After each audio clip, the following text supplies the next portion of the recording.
अभी तक तो नहीं हुआ है, तभी तो विकास हो ही रहा है। जातीय जनगणना से ज़्यादा महत्व हम लोग देते हैं कि आर्थिक रूप से जो पिछड़ा है। नमस्कार, मेरा नाम है निखिल। आप देख रहे हैं न्यूज़ फॉर नेशन। जातिगत जनगणना को लेकर बीजेपी अब तक चुप थी, लेकिन बीजेपी में ही सहकारिता मंत्री सुभाष सिंह ने एक बड़ा बयान देते हुए कहा है कि जातिगत जनगणना नहीं होनी चाहिए, आर्थिक जनगणना होनी चाहिए। उन्होंने कहा है कि बिहार प्रतिनिधिमंडल का एक डेलीगेशन प्रधानमंत्री से मुलाकात किया है। जो भी निर्णय होगा वो प्रधानमंत्री लेंगे, वो सर्वमान्य होगा, लेकिन आर्थिक जनगणना होना चाहिए, जातिगत जनगणना नहीं होनी चाहिए। जो लोग जातिगत जनगणना के लिए हो हल्ला मचा रहे हैं, जब पार्टी में टिकट देने की बात होती है तो एक ही परिवार से 8-8 टिकट दे देते हैं। क्या कुछ कह रहे हैं सहकारिता मंत्री सुभाष सिंह, सुनिए। अभी तक तो नहीं हुआ है, तभी तो विकास हो ही रहा है। जातीय जनगणना से ज़्यादा महत्व हम लोग देते हैं कि आर्थिक रूप से जो पिछड़ा है उसको मुख्य धारा में लाया जाए, उसकी गणना होनी चाहिए। उसमें जाति का नाम नहीं है, क्योंकि हर पार्टी तो कहती है कि जात पात मिटाना है। तो जात पात कैसे मिटेगा जब जातीय जनगणना का चिंता सब लोगों को सताते रहेगा? तो जात पात को तो बढ़ावा मिलेगा इससे, जात पात मिटेगा नहीं।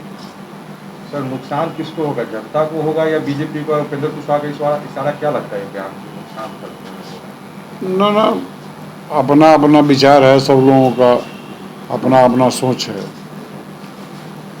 क्या सोच के कह रहे हैं, लेकिन मेरे समझ से, क्योंकि हम लोग सबका साथ सबका विश्वास पर पार्टी चलती है, उसी सूत्र के आधार पर।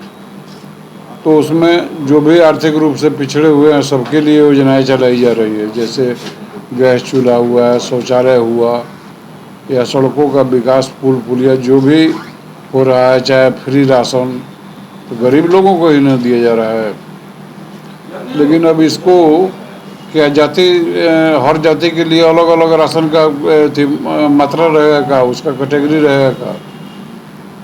तो आर्थिक रूप से जो पिछड़ा है उसके उत्थान के लिए हम लोग काम करते हैं। उसमें सभी जाति के लोग, सभी धर्म को लगाते हैं। तो हम लोगों का जो सोच है, अब प्रधानमंत्री तक बात पहुंची, अब बहुत गौर से सुने भी हैं। अब उस पर क्या निर्णय लेते हैं वो तो सबको मान्य होगा, लेकिन मेरे विचार से उचित नहीं है। अगर समाज के दबे कुचले लोगों को ऊपर लाना चाहते हैं तो फिर जात पात वाले लोग आज लोग चिल्ला रहे हैं का आरक्षण का लाभ सुरक्षित क्षेत्र है, वहाँ पर कौन गरीब को कौन टिकट देता है? सब लोग बड़े बड़े एक ही परिवार के 8-8 लोग चुनाव लड़ते हैं, वही जीत के आते हैं, उन्हीं के लिए सुरक्षित रहता है। तो उस समय उनका जात याद नहीं आता है। तो जाति, किसी विशेष जाति को अगर आरक्षण मिलता है तो वही लोग, गिने चुने लोग ही लाभ उठाएंगे। लेकिन अगर आर्थिक रूप से जो लोग लाचार हैं, जो पीड़ित हैं, जो कमज़ोर हैं, उनके उत्थान के लिए हम लोग जो काम कर रहे हैं, तो उसमें समाज के अनेकों, हर जाति हर धर्म के लोग आ जाएंगे। तो बेहतर तो यही ना होगा कि जातीय जनगणना नहीं करके आर्थिक जनगणना कराया जाए।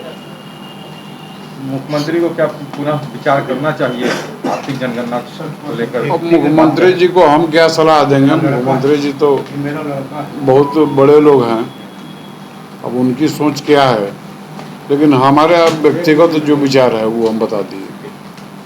मंत्री जी, जदयू विधायक गोपाल मंडल लगातार डिप्टी सीएम के बारे में बयानबाजी कर रहे हैं। उन्होंने कहा है कि डिप्टी सीएम वसूली करते हैं, अब तक उन पर कार्रवाई नहीं हुई है इस पर। अब गोपाल मंडल, चूँकि उनके पार्टी का मामला है, सर वो डिप्टी सीएम पर कह रहे हैं कि वसूली, निश्चित रूप से मामला इस संज्ञान में होगा, उस पर कार्रवाई निश्चित रूप से होगी। और कहने के लिए कोई किसी को गाली देता है, कुछ कहता है, तो